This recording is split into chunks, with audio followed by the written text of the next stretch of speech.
I welcome you all to the August 2024 edition of the State Address by the Osun Masterminds.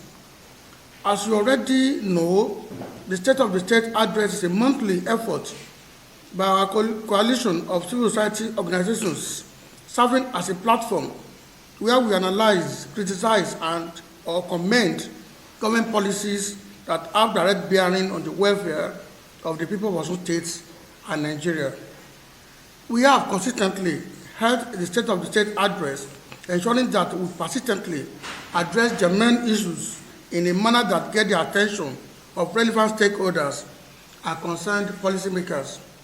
The August 2024 edition will address many issues in the polity and offer advice where possible. We appeal to all concerned to take our recommendations and criticisms in good faith, making timely amends where possible so that government and the government offices can serve the people better. Instability in the petroleum industry. We have keenly followed the emerging trends in the petroleum industry, especially as concerns product pricing, consequent upon the seeming deregulation of the downstream sector through removal of free subsidy. The petroleum market seems to have gone haywire, with marketers forcing arbitrary prices on helpless Nigerians through artificial man-made product scarcity. Suffice to say that the federal government, under President Bola Ahmed Tinubu, has unfortunately failed to implement palliative measures in a speedy manner. The slow implementation of palliative policies on one hand, and the cruel pricing template of petroleum marketers on the other hand, ordinary citizens are under such immense pressure as they have never seen all their lives. We call on President Bola Ahmed Tinubu to immediately launch efforts to rein in the petroleum industry cabal that has held Nigerians at the jugular for far too long. The President must also give marching orders to several key ministers to ensure that they do not remain deadwood but become very active in the discharge of their responsibilities. The President must listen to Nigerians now and end the hardship that citizens are facing every day, which has also transferred pressure to several sectors of the consumer market. We eagerly expect concise actions from Mr. President in this regard. We also must lay emphasis on the need for the federal government to immediately end the ongoing arbitrary price fixing across several sectors of the economy. The current costs of everyday items are going over the roof, out of the reach of the average Nigerian. We must find a way to remove the middlemen who are arbitrarily raising the cost of items between manufacturers to final consumers for filthy gains. Mr. President, Nigeria deserves to breathe, and we must get it done right away. Devolution of powers. A key takeaway from the ongoing debate about local government autonomy is the over-concentration of powers at the center. Our federal system demands that the federating units, specifically states, are able to function truly. The federal government has, however, amassed excessive powers to itself that it has become hard for the federating units to govern as efficiently as the federal government should allow them to do. President Tinubu has the rare privilege to be the one who midwives this important restructuring of our national life, and as he has boldly taken on some vital reforms recently, he needs to take this on too. Nigerians must return to a true federal system where power resides with the federating units. Road constructions in Osun State. While we commend the ongoing efforts to revolutionize the road construction in Osun State and touch on several areas of the state, we are bothered about the Haphazard approach to the construction. In Osogbo metropolis, for example, motorists are barely able to get around due to one poorly planned road blockage or another due to the ongoing construction works.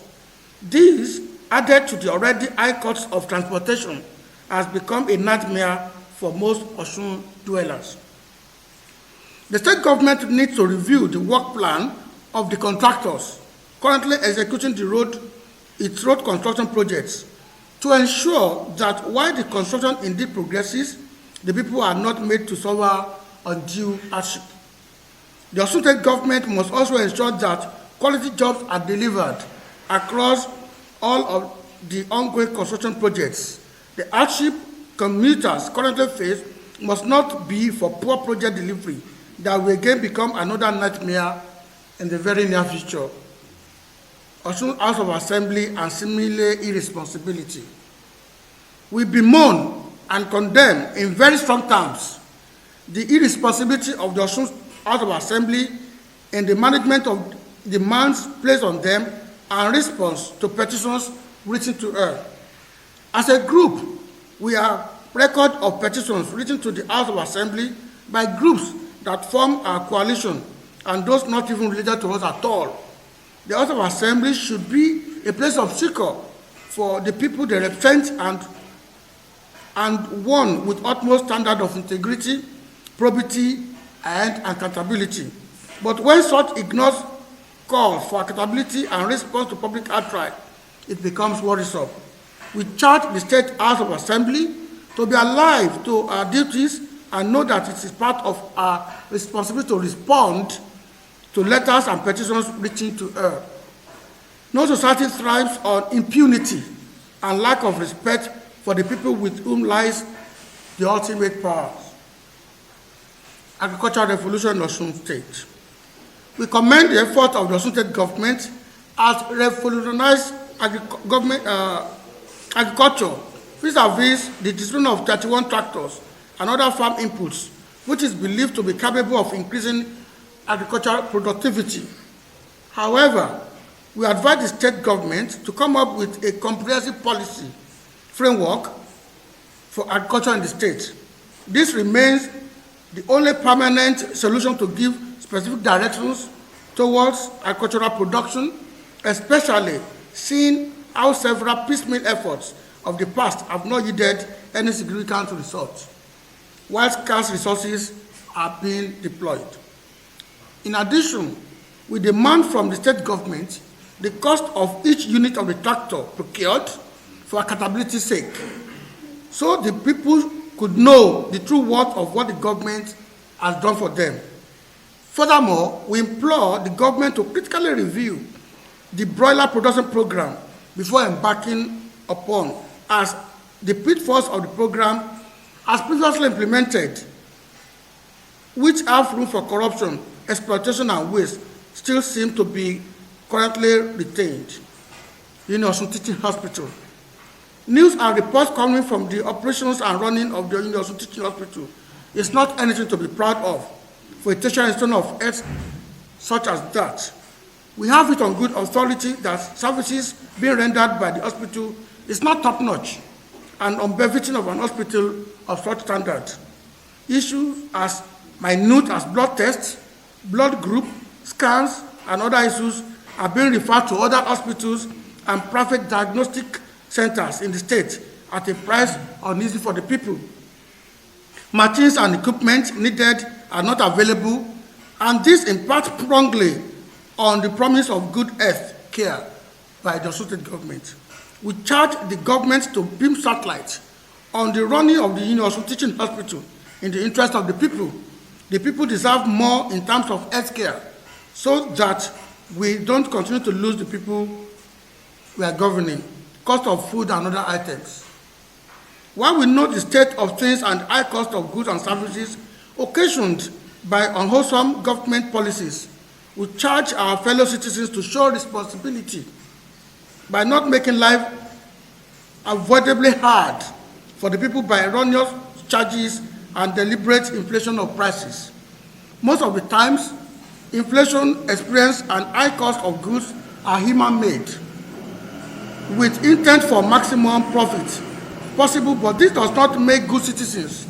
At a time like this, empathy should be our watchword and the true essence of being our brothers and sisters keepers.